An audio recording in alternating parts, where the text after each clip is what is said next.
it, you're just like, what in the... Like, you're just so confused. Yeah. I think I'm recording. Okay. I think I'm recording the screen. I think so. Also, yeah, whatever. I'm ready. Okay. All right.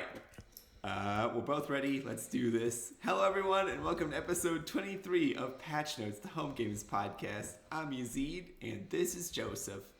Hello, I'm Joseph. Just like last time, I'm going to introduce Home Games. It's a way to make and play games with your friends. And one day I'll actually open up the byline on our on Home Games website, which I think is homegames.io.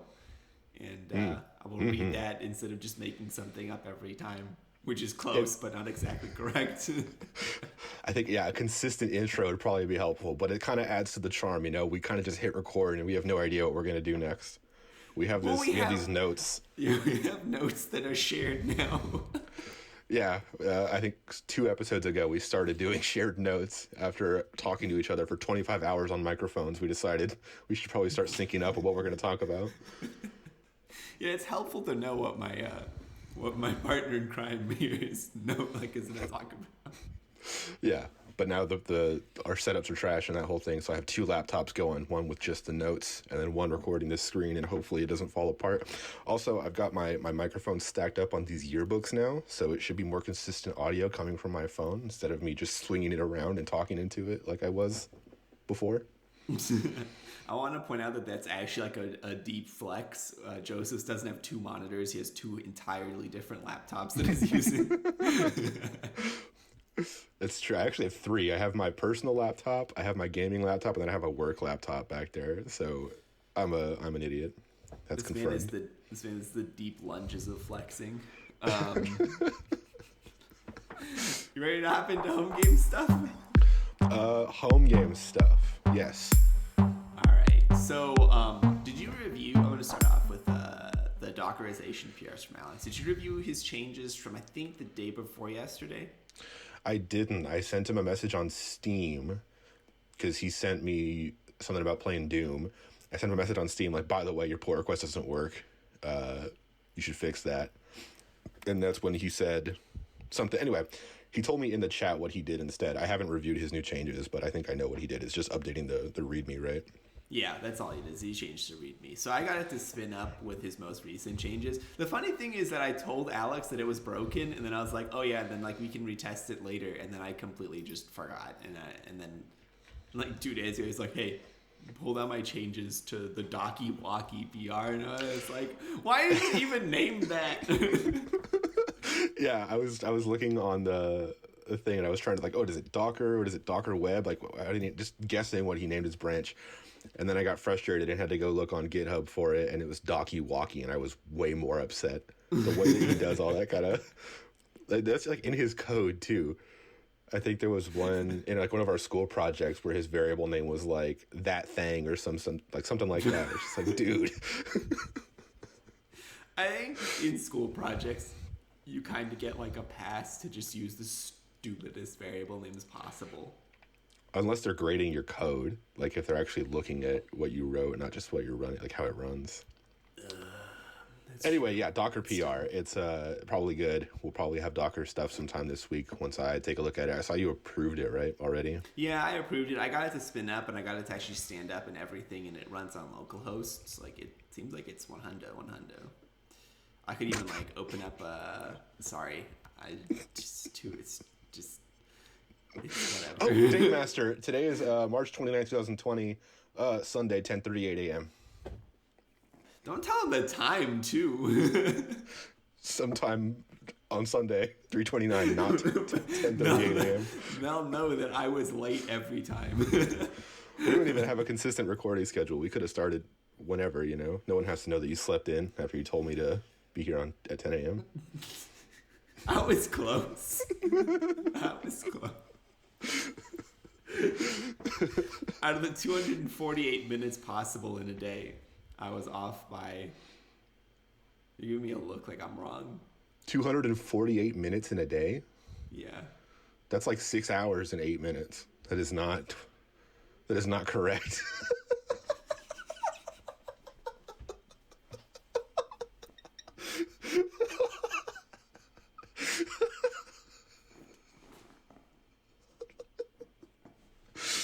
Where would the 8 even come from? I have Where no would idea. the 8 even come from?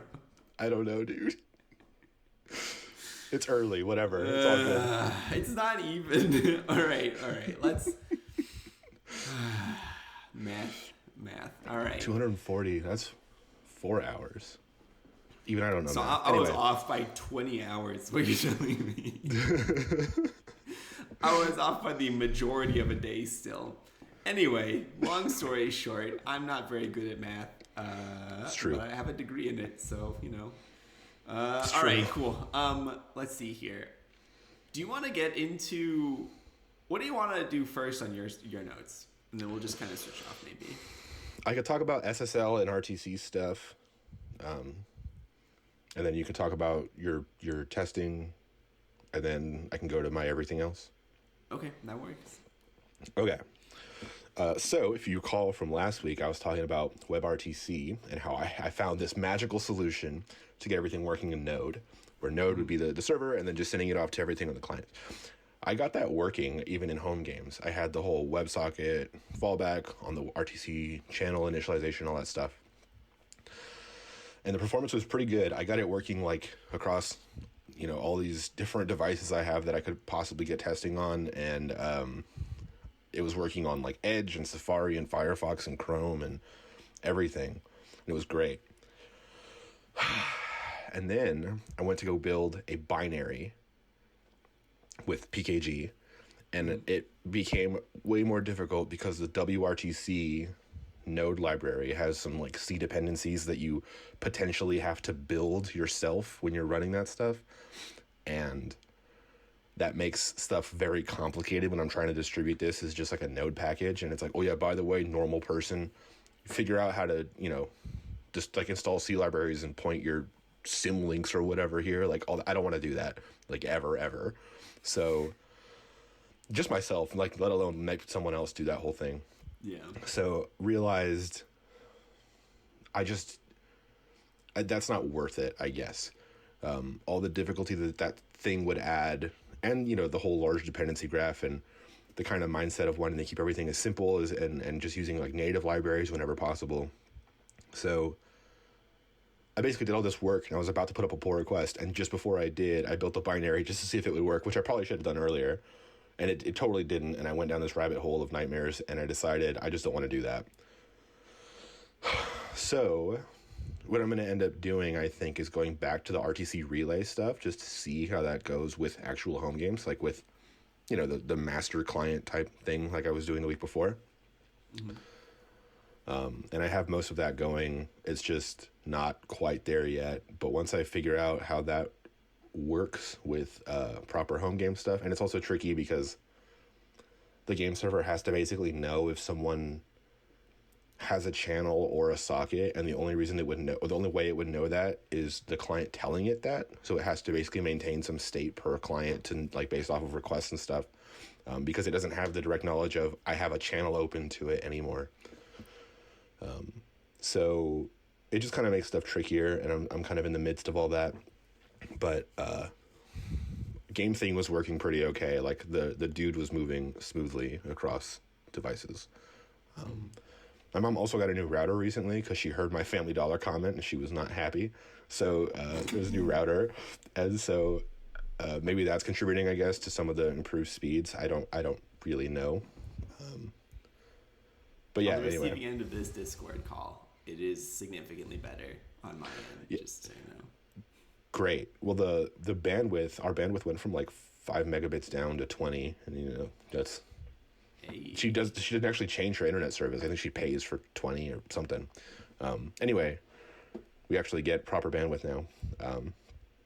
Anyway, all that whole thing. So that was my RTC stuff. I'm gonna see if I can make the RTC relay into like a common utility, because the idea of I have a WebSocket server somewhere and I want to take that request or that response and just kind of like distribute it amongst peer-to-peer stuff might be useful for someone. So I'll see where I go with that whole thing. But yeah, that's kind of the one thing I wanted to do. And then back to the SSL stuff that I was talking about last week, because Firefox needs you to have, or I guess all browsers require you to have SSL stuff for accessing microphones and webcams, and Firefox required access to webcams and stuff for RTC to work. Went down this crazy thing of learning about how SSL works. Excuse me, and I still don't know how SSL works. But I found this article from the people who make Plex. I don't know if you know Plex, but it's like my favorite software ever. I think Plex is super awesome. But basically, Plex allows you to just have a media server on some machine somewhere, and then through a web browser, you can access all this different stuff. But there's SSL enabled for all this stuff talking to your local Plex server. So it's possible to do, to have a certificate for something that someone is running locally without ever making them do something technical, like making their own certificates and stuff. And then that was like this big crazy thing of like, build your own DNS server and build, like, have wildcard certificates with redirects for like a hash based on the user's, like the user's account redirecting to some like user account hash dot whatever DNS server. And it was just like, okay, this is one of those rabbit holes where the benefit is not immediately clear, besides this one particular thing and performance on this one particular game, and it just doesn't seem worth it to do all that kind of stuff when all I want to do is make a game. So it's kind of that whole thing of like fixing stuff when we need to fix stuff, and at the moment there's no immediate need to do any of that stuff, so I'm just not gonna, because it seems very complicated. I just know it's possible. And I'm also trying to not pay money for it. I don't know if Plex pays any money for all the certificates to generate for each individual thing. So, that whole thing is just kind of a question mark, and I'm not going to do that for now. It's kind of my summary. Yeah, that's really interesting. I was wondering about that kind of, because I was like, when I saw Plex on there, I was like, oh yeah, they do like peer-to-peer streaming, but like over a local network, basically. So like, yeah, how do they do it? But it kind of makes sense that they do their own crazy thing to get that to work. Yeah, and the fact that there was like blogs about the technical feat that they had to finish to get that to work, I was like, well, I'm not Plex, you know what I mean? I don't like employ people. we don't have a team of people like, top engineers or whatever to do this stuff. It's just you and me, and we don't know what we're doing. So, True.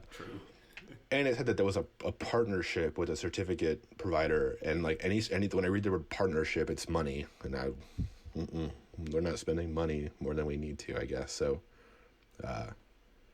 anyway, we'll see how that whole thing goes in the future. But for now, just SSL is on hold. I remember now why I removed it in the first place. That makes sense. Real quick, going back a couple episodes, I thought we needed SSL for something with WebRTC. Is that not true? Or so yeah, we needed SSL because in Firefox it wouldn't expose the WebRTC, or it wouldn't allow WebRTC data channels to be initialized unless you had already asked for microphone and webcam permissions.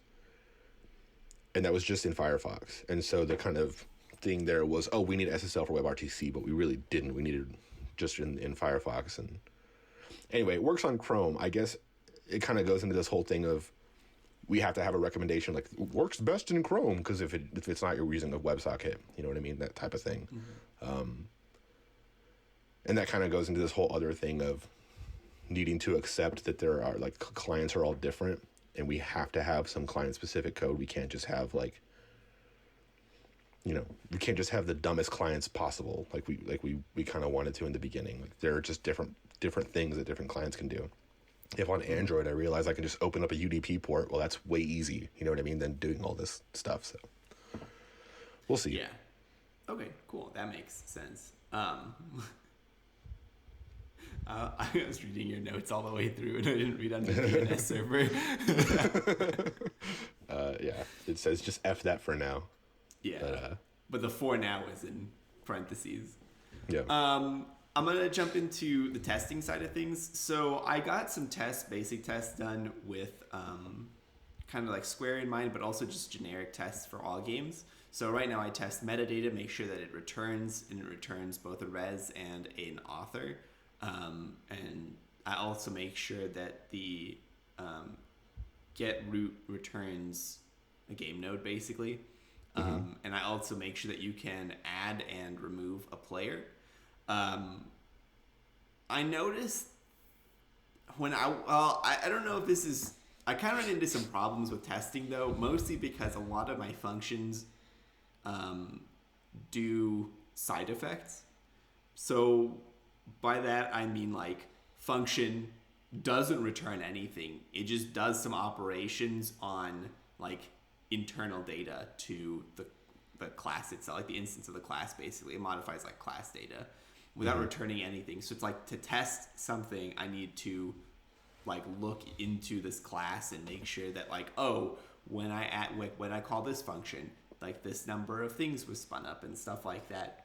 And I Right. was wondering about that, and just kind of like what your general thoughts were. Like, is it okay for like functions to have just in like huge numbers of side effects in this, or do you think we should try to move towards more pure functions where they just take in the arguments that they need and they return back arguments that they need, and the consumer of those returns does what it needs to do? I think in general, side effects are just a bad thing. I know that we have that like in a Squisher. There's one function that will just like update squish state when you call update or something like that, and that's just a weird thing. And one of my old mentors at one of my jobs told me basically any side effect you ever have in a method or a function is a sign of something bad. So just try to move away from it whenever you can. And the whole point of testing, like unit testing, a good unit test tests a good like self-contained chunk of logic. And if you can't easily do that, then it's a signal that your logic is not self-contained, I guess. So it's kind of this guide of you might be doing something wrong here. And I know that we do a lot of things wrong in our code. So I think in general we should try to move away from that stuff. Not that we need to get rid of every single side effect as soon as possible. Just we should try to move away from them. Yeah, so I think what I'm going to do is I'm going to go through my Square stuff and see if I can see about getting rid of side effects where I can, and pulling some stuff out and making them helper functions, and maybe just like changing the logic up a little bit just so that I can unit test it a little bit better. Yeah. But in the meantime, I can add the generic tests to that Square PR for you to take a look at too. I mean, they're super simple. It's just calling the like core functions and asserting that they work basically. But yeah, that's kind of like my update on testing and stuff that I was running into. And then I was looking at it and I was like, well, I mean, I could write tests that are like this instance of Square has this property, and then when I run this function, now the property is changed. And I was like, I don't know if that's like the right call, or if we should be pulling that stuff out into helpers. And yeah, so I think I'm gonna probably spend some time reworking that again into something a little bit better. I mean, it's not anywhere near as much work as the RTC stuff, but yeah, I'll probably make some changes to that, and then we'll go from there. I think if we have that kind of squared away, it'll probably tell us like, oh, internally on home games we have like these problems with side effects maybe. Yeah. Well, another thing is that we can't look into specifics of someone's game logic. Like we can't test everybody's games, and that kind of goes into this thing of I just reviewed your Square PR, and I generally have this mindset of if it's in source/games, besides like an ESLint or whatever type thing, like if it matches style conventions, I can't really say much to the way that you wrote it because it's your game. You know what I mean? I don't want to be like, well, actually, can you change this and can you do like it's not my place or our place as home games.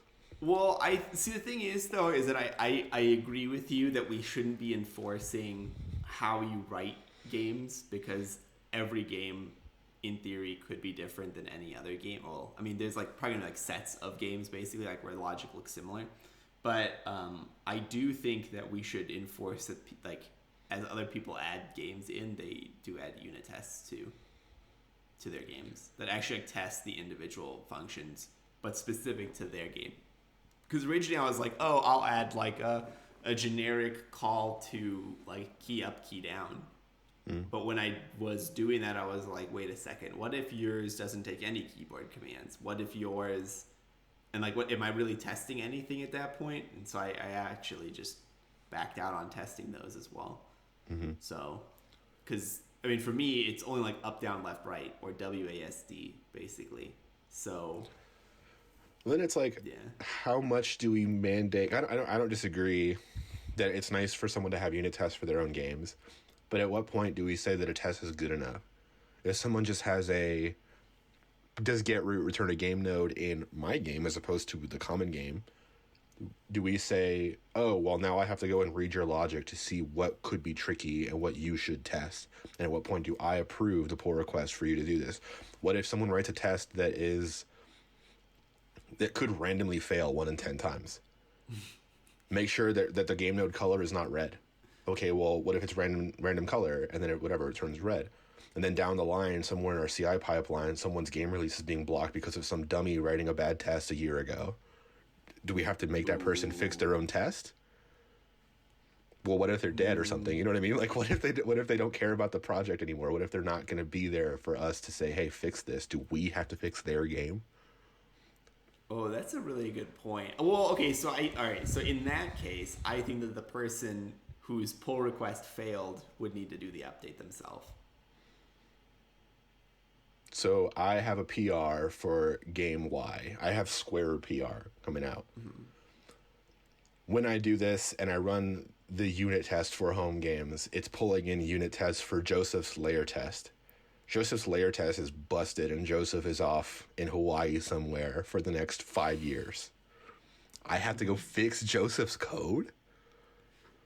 Well, okay, so my argument with that is that anybody opening up a pull request could be making changes to any number of things, and they could be causing the bug legitimately. And there's no way to know just from seeing a failure without looking through all of their code whether they caused it specifically or indirectly, like whether they caused it directly or indirectly, or if the test that was originally written is just failing randomly. There's no way for us to know just without looking at the code that they've written. Well, if someone's only touching code in source/games, I guess it's still JavaScript, so someone could just be like adding stuff to the squisher or something in there and doing wild stuff. That's tough. They could legitimately be causing a problem, and it could without be failing tests, it's like it could be, but that's I think a weird case where someone is adding methods or something to the squisher within their own game, and then that's breaking other stuff. It's certainly possible, but I think like the blanket statement that anybody adding a PR and anybody whose tests are like if the tests are failing for someone else's game and you didn't touch someone else's game or any squisher logic, certainly possible that also happens. Like a test just doesn't work or whatever for some reason over time. You need investigation. Like you need someone like me or you or either one of the game authors. The problem is you can't depend on someone to update something that is like a hobby or whatever to fix someone else's hobby thing. You know what I mean? That's true. Well, okay, my I guess it's not even a counter argument to that. My thing is like, if that was the case and some random test was breaking, you and I would probably eventually get around to taking a look at it because it'd be like, oh, this is like the PR and it's failing, but in like a weird spot. Like we'd probably be aware of that, and we'd probably take a look at it. I would be hesitant to say that we would address it because that may be a bad idea if like say 100 people were putting PRs out there and like a bunch of them were failing, but they're all like, it's okay, like those guys will take a look at it, and now we're kind of on the hook to like take a look at 98 PRs that are all failing over each other, Yeah, I think, well, if we ever get to the point where there's 98 PRs and we're probably doing this more full time than we are like a real or whatever. Yeah, that is true.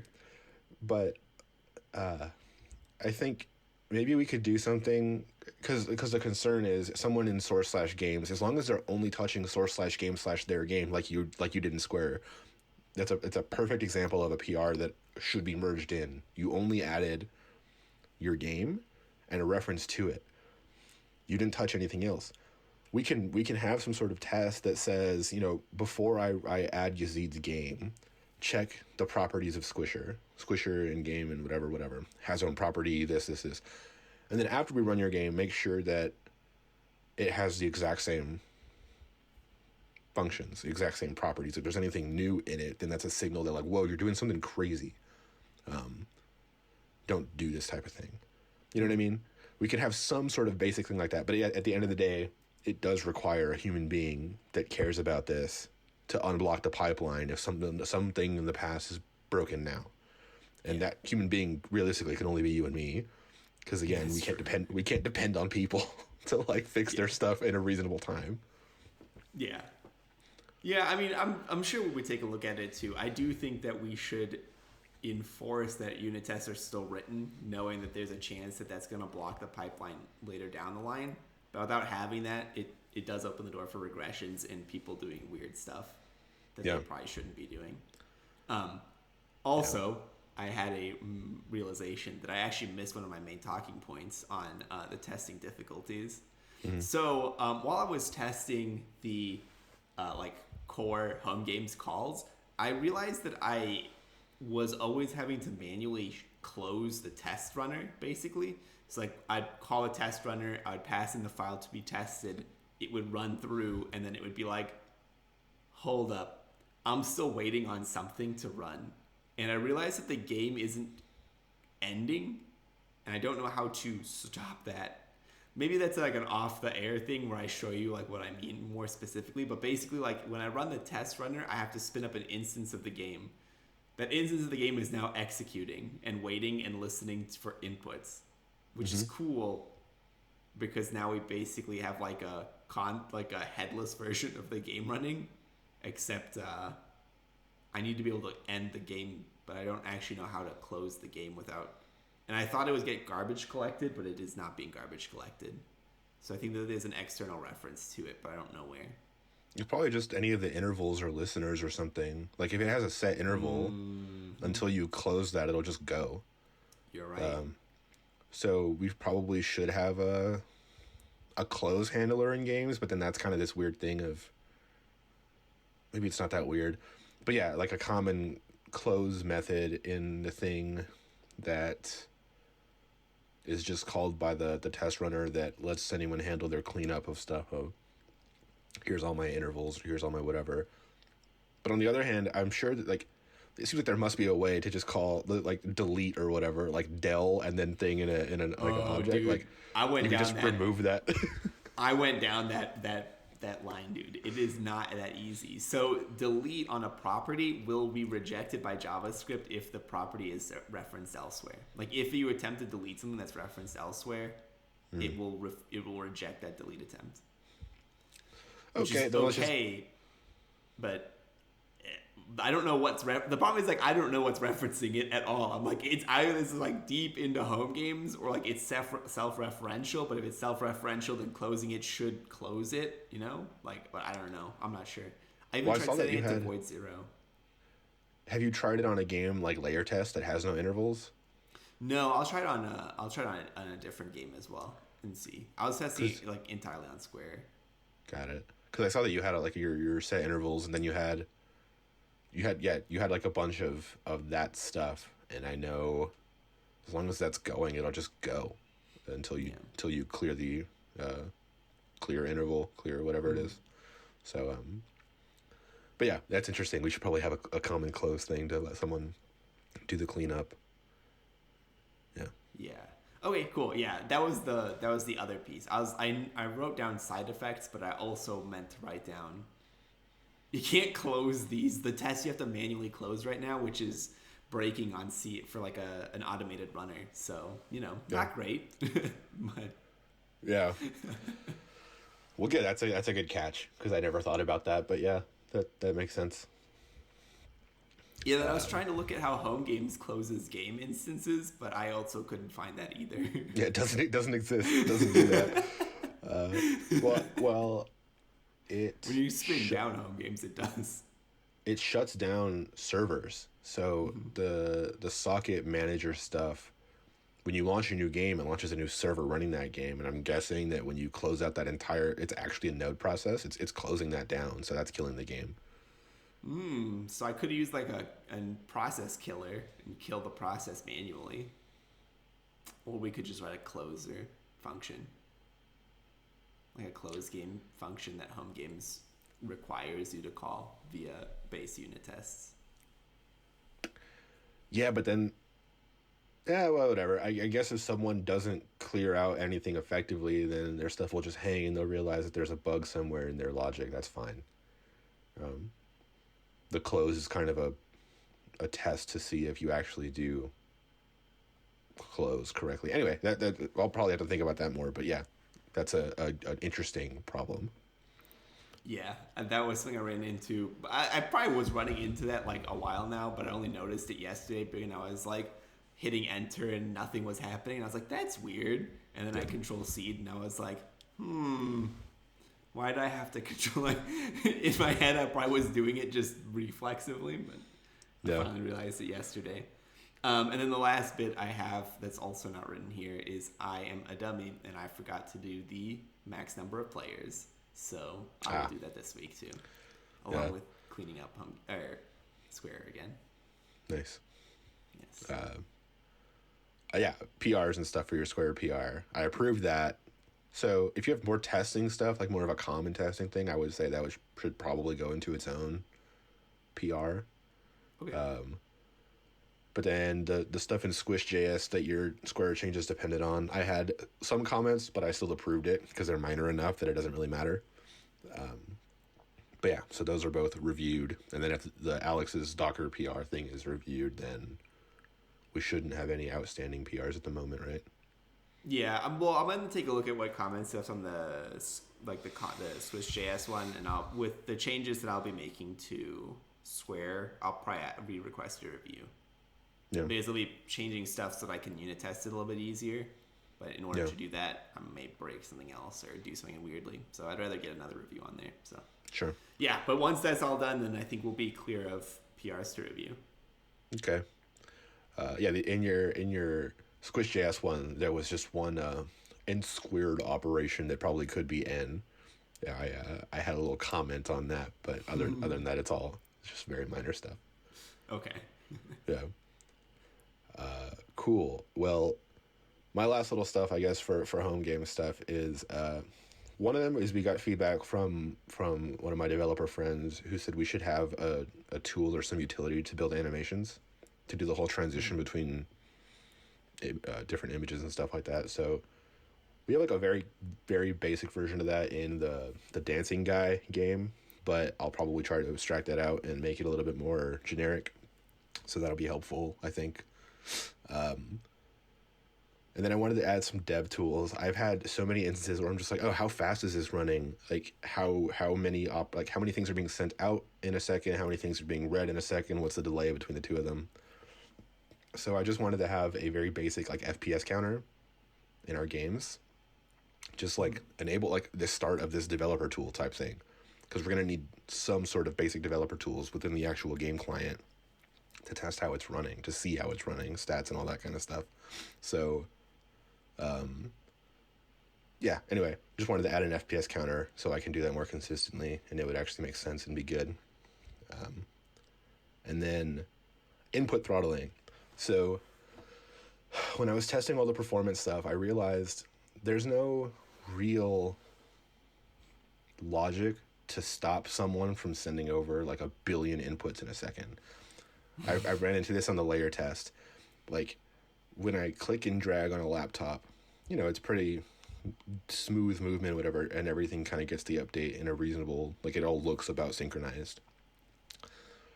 But when I did it on my phone and I just clicked and drag, like touch and drag, it was like it just started to chug across everything, and I realized that my phone is probably picking up inputs way faster than my laptop is on the mouse down or whatever events, and they're just different input devices. They're different things, and me sending out all these updates every second is just blowing up the network. It's blowing up everything. So I need to throttle this, and I can throttle this on the server. But if I throttle it on the server is doing a ton of work, and there's still a network activity of it's getting 1,000 things in a second, but the server is still kind of being bogged down with the logic to say, oh, I don't care about this right now. So that kind of goes back into what I was saying earlier. We need to have some sort of client-specific logic to say, I only send over this many updates in a second to keep that network traffic as limited as possible to stop all the inefficiencies going on there. So that was kind of just a thought I had recently, but then kind of going back into what we talked about several weeks ago about needing like a hover state on stuff on the web client.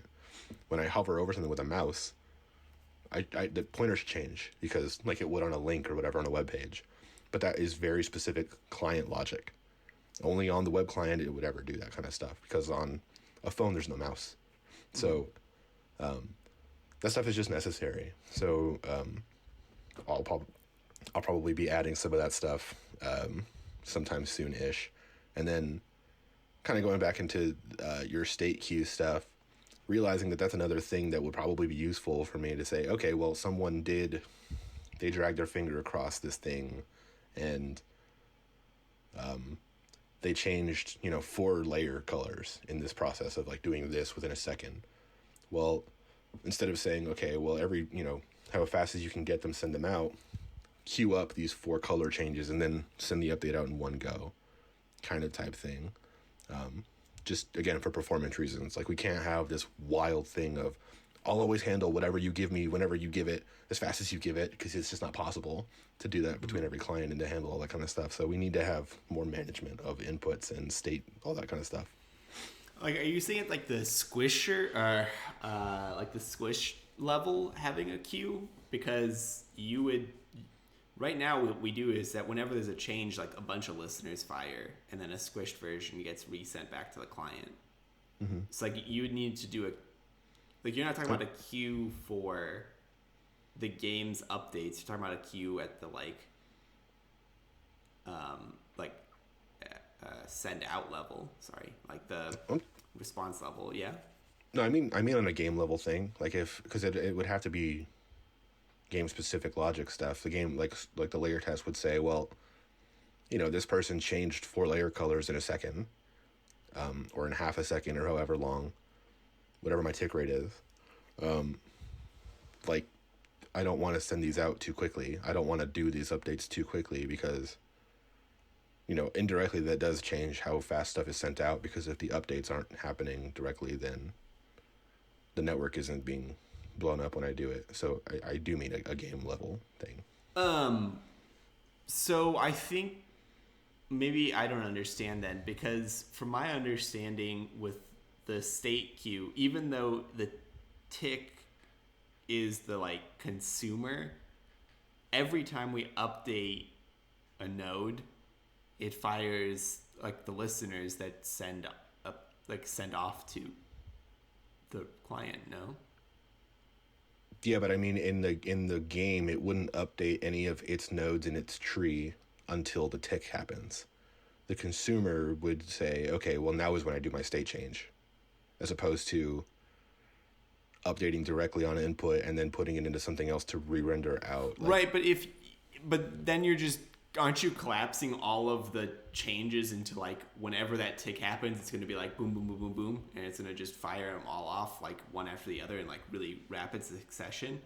Because you're just putting them into a queue to consume, and then as each one of those gets consumed, they're doing an update to the state, which causes the listeners to fire, which causes the receiver to get you an update. Well, it depends on the game's logic, but in the layer test specifically, it would be basically like a replacement of one subtree, which would be one node changing, which would be one update sent. Okay, if someone decides to update their game nodes directly 1,000 times in whatever, that'll always update. That'll always tell the consumers that the node updated. But if someone it depends on how they structure their tree and all that kind of stuff. But if I say on tick, change this part of my tree, and you kind of structure everything efficiently, then that's just one update every tick. Okay, I think I'm understanding now. I think I understand. Okay. I don't think I do, but it's all. I think I'll have to look at your state consumption stuff whenever that's available to see how that would actually work. But my thinking is just expose the very basic interface for games and let them do whatever they want, and then give the guidance of one tick consumption thing should basically transition to the next render state based on your inputs from the past tick or whatever. Well, so my state consumption stuff is in that square up here. If I want to take a look at how I build and then consume a state queue. Oh, well then, yes. Okay. I did see that, a basic thing. Yes. Okay. Then yes. I guess it's there. We just need to like abstract it out in general thing. I guess that's what I'm saying is last week you said not quite sure if we need that on a general level, and I think we do. Just to have the better performance stuff to be more consistent, to say, hey, tick and the thing that you send out should be the next frame, the next visual version of whatever you're doing right now. However many things have changed since the past tick, whatever, what do you want it to look like now? And whatever, that whole thing. You know what I mean? Yes. My only concern with when we were talking about making it generic was I was like, I don't know if every game is going to need it. Because, like, some games, I doubt you're going to get very many inputs. Yeah, not every game will need it, but every game could use it. That's true. Every game could use it, so maybe we should make it a shared util. Okay. I can take a look at making that, or putting that back into, like, a state consumed queue, a state queue and a consumption of that state queue at the like home games core level, and you just have to name your functions the correct thing, like how we do with tick basically. Or as long as your tick function is called tick, it'll get picked up and executed. The contents will be executed at the tick rate. Yeah. Because this, like I said earlier, like it's just too wild managing this idea that like every input results in a new render to every client is not sustainable, I guess, when someone could just be sending off. And that again goes to my like throttling stuff. I think there's several things that we could do to kind of limit it and improve performance, make it more consistent without being visually noticeable. That instead of 4 updates in half a second, I got 1 update with 4 changes in half a second type of thing. Yeah. So anyway, I guess that's all for my stuff. I think RTC has been real pain and kind of going back and forth, but I'm going to just see what it looks like with this whole RTC relay to clients and that whole kind of thing. And if that's worth the complexity it adds, then I'll just add that in and then go back to my game stuff. And if it doesn't, then I'll still go back to my game stuff. And it's just accepting that it has to be slower because we can't do WebRTC in Node, at least not at the moment. Because that library is just too much. And if it's ever natively supported in Node to just have those channels, then for sure we'll come back to this, and that's the way to go. But as of right now, no. Okay, that makes sense. Well, I'm hoping it works out because, I mean, the performance gain sounds like it's going to be pretty solid. So. Yeah. And then it's like this whole thing of, well, we could still provide it. It's just that in the binaries, it just won't be fast. And we'll have to tell people that if you want it to be better, you have to go and potentially build your own versions from C library. Like, I just don't want to do that. So it's possible to make it like faster for people who want to make it faster, but I don't like that thing. I just think it should be. Couldn't we always switch to like an installer as opposed to just the binaries that like will effectively like just pull and run the home games libraries?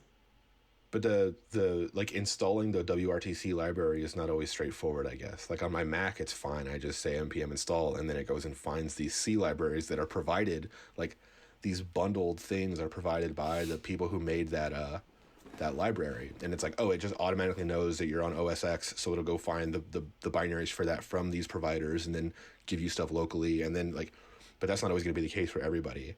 And when we run into walls there, I don't want to be dealing with someone like, yeah, I'm on Windows, 7, and I tried to run this and it's not working. Can you fix this? It's like, well, you'll get a VM for Windows 7 now and try to diagnose this person's issue, and that's just not what I want to be doing.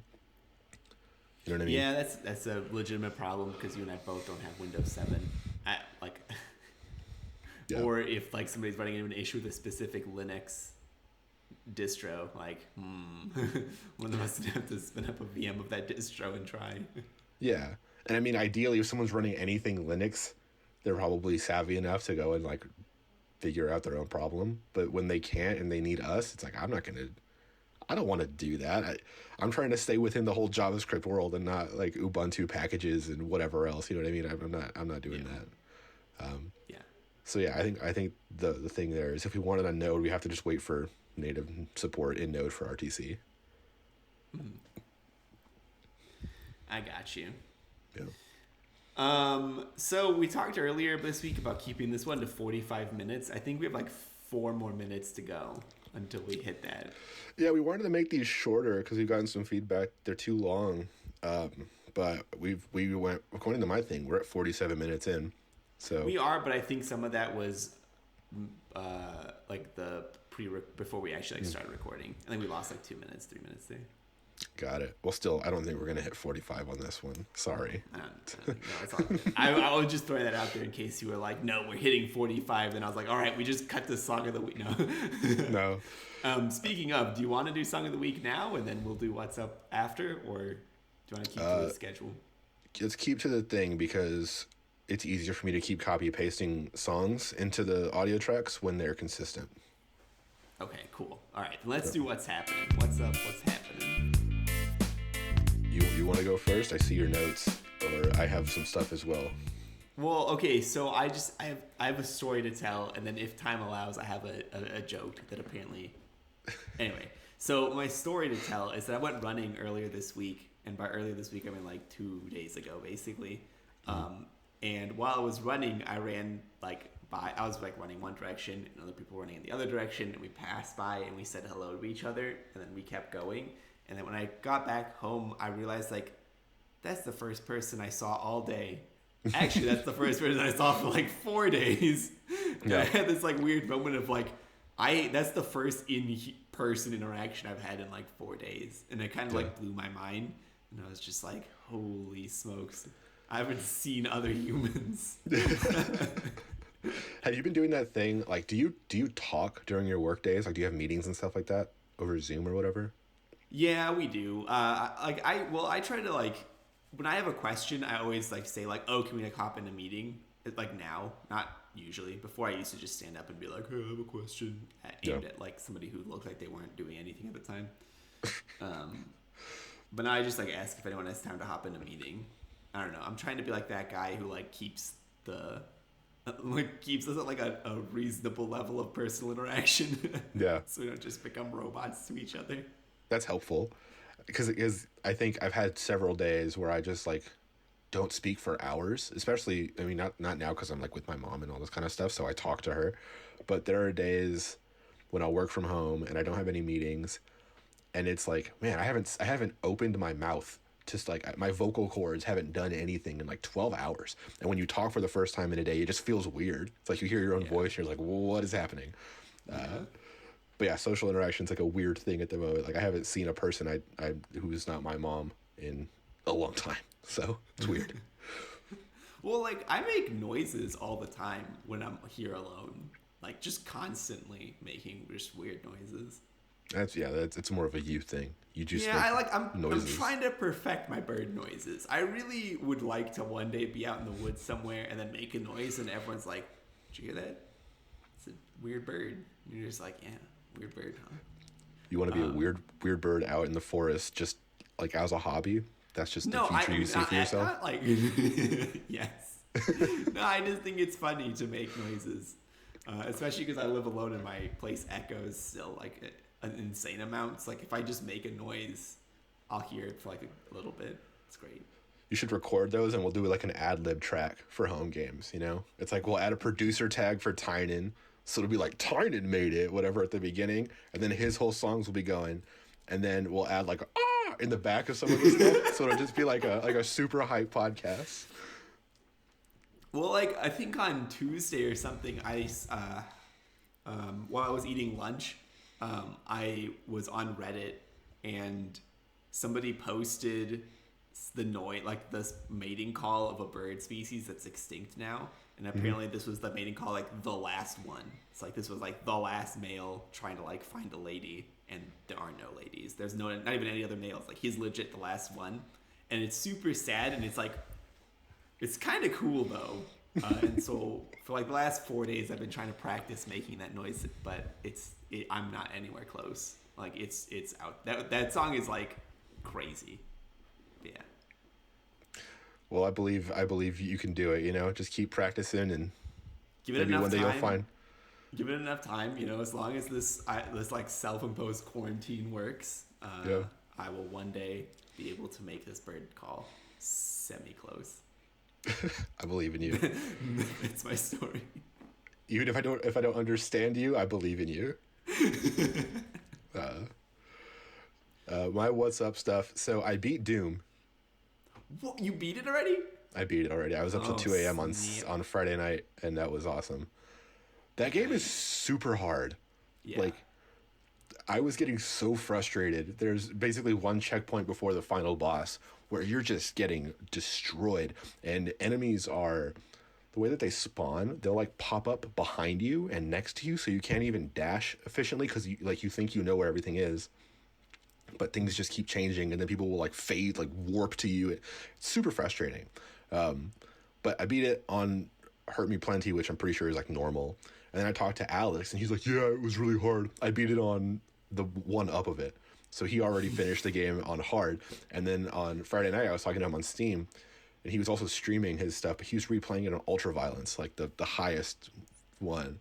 Like, that's just like straight up masochism. I cannot imagine how hard that game is, especially the last boss, on that difficulty. So I'm curious to see how you do with the rest of the game, because good God, the game is hard. I just got to the BFG 10,000 level. Like, Okay.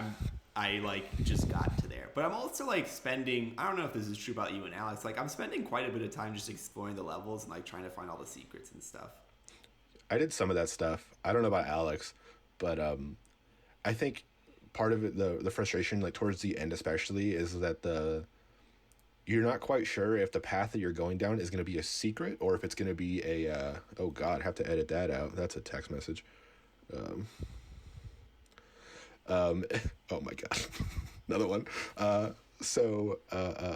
Anyway, not knowing if the thing that you're going to is a secret or the rest of the level, and then like the thing will close behind you, and it's like, oh, a bunch of guys just spawned. This is the level. You know what I mean? Instead of like, this is a secret. So anyway, I was in the beginning, but then towards the end, it just felt like it was harder to do that. So I kind of just stopped going for secrets so much. And it's like, oh, I see a yellow question mark. I'll just go for it. But that makes sense. I want to go back and. Oh, go ahead. I was going to go back and get them all. Yeah, I really would like to. I saw that you can use the cheat codes that they give you in the game to like get all the secrets still, and I was like, oh, that'd be kind of cool. Yeah. So like just spend some time exploring the levels because they're like super well made. They're like really cool. I don't know. Yeah, and they're like super varied. Also, there's just a bunch of stuff. Like the game just looks great, and it runs so smooth, and the environments are super interesting, and some of the parts, especially later on. Like there's a part later on where there's a lot of fire. Maybe that's not a spoiler or something, but there's a bunch of fire, and like just the way that everything is structured and everything looks, I was just like stopping to look at it, which I don't do a lot with games. Yeah, game is awesome. I have a question that I saw on Reddit. Also, do you think that Doom 2016 was better than Doom Eternal? I was thinking about that. To me, they're the same game. It's like the same game. There's like more complexities, I guess, with the combat in the new one, but I could probably go back to Doom 2016 and it probably looks slightly worse. But at the end of the day, I'm just left trigger, right triggering with the shotgun to blow everything up. That's like the whole game. You don't switch between the guns? I do. Well, you have to. eventually, but In this one, you do. my go-to is the shotgun with the grenade launcher. Okay. I've similar, but mine is the plasma rifle with the heat blast one. You were right about that, by the way. Like, that thing is crazy powerful when you do the unleash the heat thing. When you like bloop somebody, when you bloop like a lot of people, it's great. Yeah.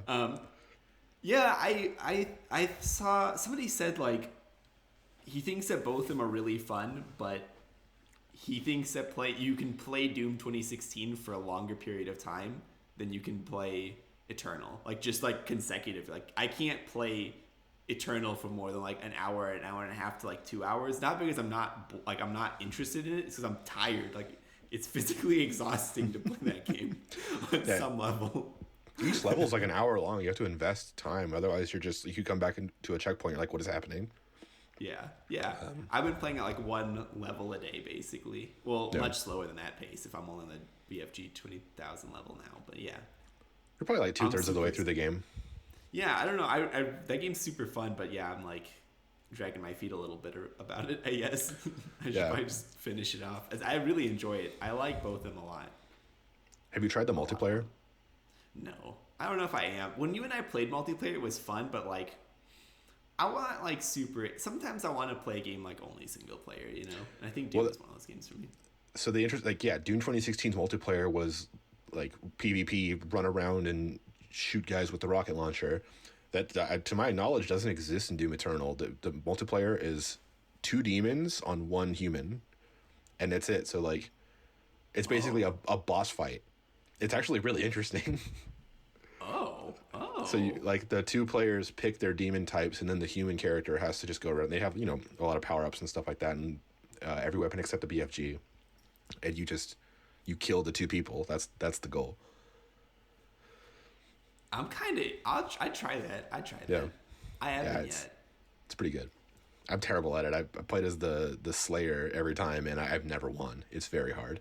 I don't know. I just got to the first Marauder, I think is what they're called, to do with the axe and the shield. Oh my god. I honestly, I still don't know how I won that one. I just shot at him until he just stopped moving at a certain point. Like I was like, I don't know what I'm doing, and I'm running out of ammo and health. Wait, is he the Green Eyes? Is he the Green Eyes? I don't know what you mean by that. The guy with the green eyes that sends the like orange tiger thing at you. Yeah, the stupid tiger that slows you down. Yeah. And like, there's a lot of that guy towards the end. No, I'm too stupid to fight him. I'm too stupid. I don't know how to do it. Yeah. I don't know. Game is really difficult. There were some checkpoints where I died like 10, 15. The last one probably like 20 times. I was getting so mad. But anyway, yeah, game was awesome. I also started and finished the Call of Duty Modern Warfare single player yesterday. Beat that on hardened. It's actually really awesome. Like, yeah, it's like 5 hours long, but each level is really varied. Like one of them, you're like clearing out a house, and it's pretty slow paced, and it's actually really interesting. It's not just like Rudy Tooty point and shooty like the other ones are. Well, I haven't played a single player since like Black Ops 2, maybe Advanced Warfare, so I don't know. But there's one level where you're like directing someone through an office to like make them not get murdered, and it's like the intro to the Matrix when Morpheus is guiding Neo through the office and like, go here now, whatever type thing, and it's like actually really good. So I was kind of surprised by how much I enjoyed that single player, but I'll never play it again. That was it. Oh, okay. Have you been playing the like the Fortnite Call of Duty version? I have no idea what it's called. The Battle Royale Fortnite or Battle Royale Call of Duty. Yeah, there we go. Keep going. Go ahead. That's it. I'm just asking if you've played it. I know my brother's been really playing it a lot, but I don't know anything about it. Yeah, well, I was playing. We talked about this last week. I played the solo Warzone a little bit. I played with Tynan the Plunder mode, so that's not really the Battle Royale. It's like it's on the Battle Royale map, but you have your loadout and you just kill guys and try to take cash. The whole point is just to get money, like from pickups and loot boxes and stuff, like supplied boxes, whatever. I don't know. It's not. It's like the PUBG thing, It's like just something to play. Yeah, I don't really love it. It's just something to play. It's like I need to kill 20 minutes. I'm stuck in a house all day, standing like finding the center of the circle and waiting in a building and then turning my headphones up to hear footsteps is something I can do for the next 20 minutes. Sure. It's like not fun at all, but I still play it every day.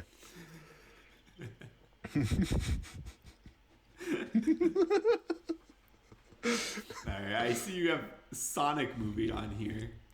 Yeah, I watched the Sonic movie last night. Surprisingly not bad.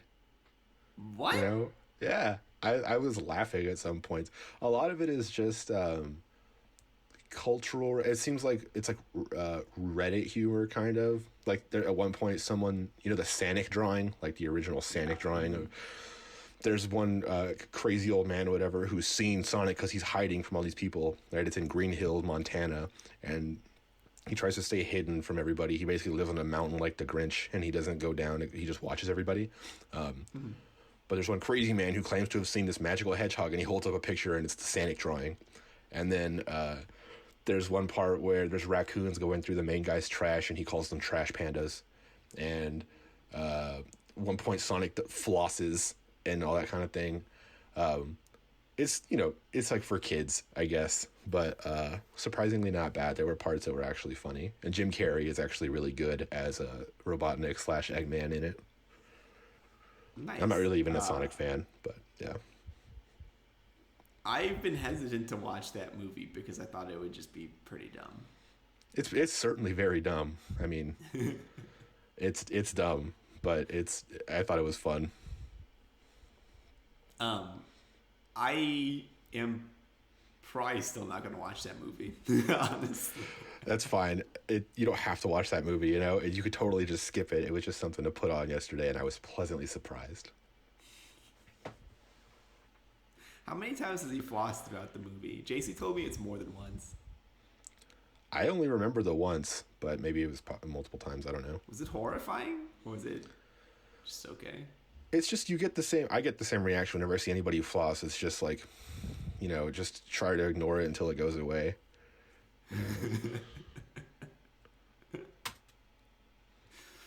My computer just shut down, so I don't know what's happening. I can't see our notes anymore. Okay, well, that's okay. Cool. Song of the week. We can go on to song of the week, or I could tell my joke. Oh yeah, sure. Okay, so kind of in line with a couple weeks ago where I told a stupid joke. I did some research, and apparently there's a joke that's considered the most universal joke, where it's like you can translate it to other languages and it carries over, and so it's like the funniest joke you can tell like across pretty much every culture. I think I've heard this joke before, but you can go ahead. I'm almost certain you have. Yeah. Okay, so I'm going to tell the joke, and then we can talk about it if you want. But, all right. So 2 hunters are out in the woods when one of them collapses. He doesn't seem to be breathing, and his eyes are glazed. And the guy he's with whips out his phone, and he calls emergency services, and he says, my friend is dead. What do I do? And the operator says, all right, calm down. I can help. First, let's make sure he's dead. There's silence, and a shot is heard.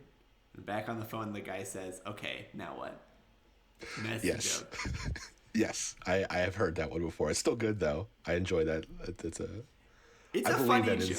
Yeah, I can see how that's universally funny. Like, I think like logically it is the definition of funny. You know, because it's like goes against expectations or whatever. That's like that. That also, I think it's interesting that like all of that can, like that wordplay though, can get translated into other languages. I think that's kind of cool. Mm-hmm. Let's make sure he's dead. Yeah. Yeah. Make sure he's dead is like, oh, I can do that. Double tap. That's all I actually think about that joke often. It's like, because I read that once before also of like, it's just funny because what does like universally funny mean? It's like that thing of, you know, like Gen Z humor or millennial humor, where it's like boomer humor to this, and it's like a distorted image with the letter E on it is humor to someone.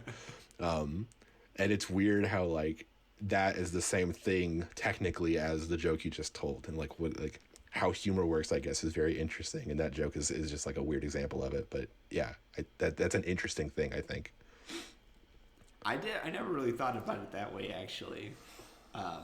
Where it's like deep fried jokes are the same as like classical, like that joke, or like a stand-up comedy bit or something like that.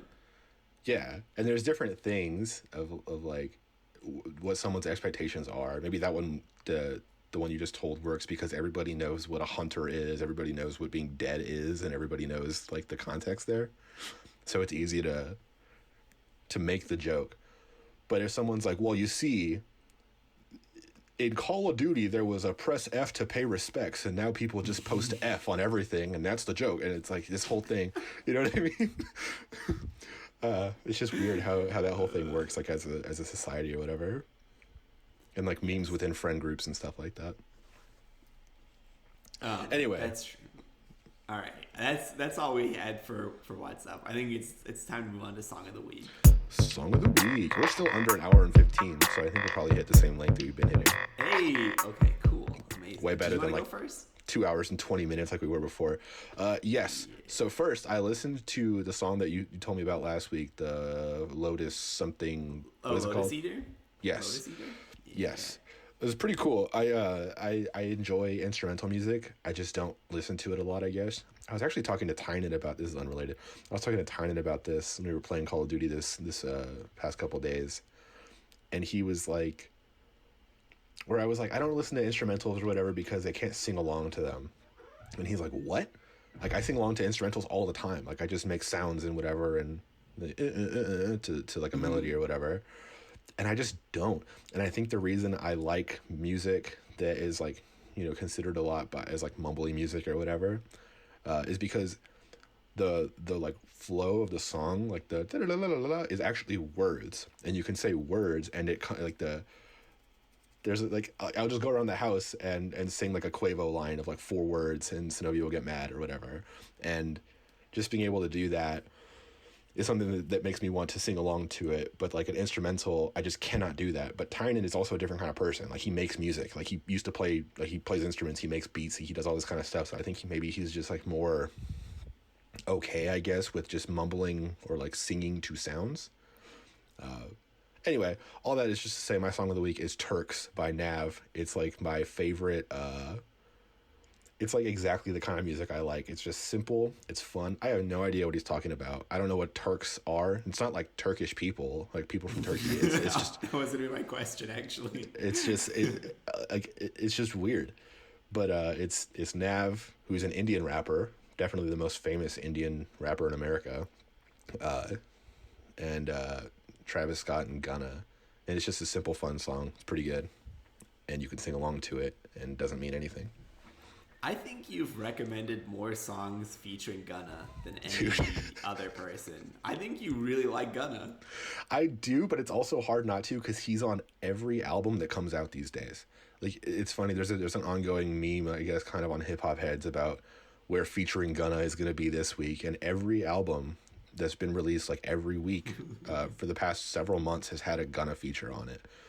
So yeah, he's just everywhere. It's hard to avoid him, especially in like the genres of music I like. Is he ever gonna put out his own album, or do you think he's just entirely a feature rapper?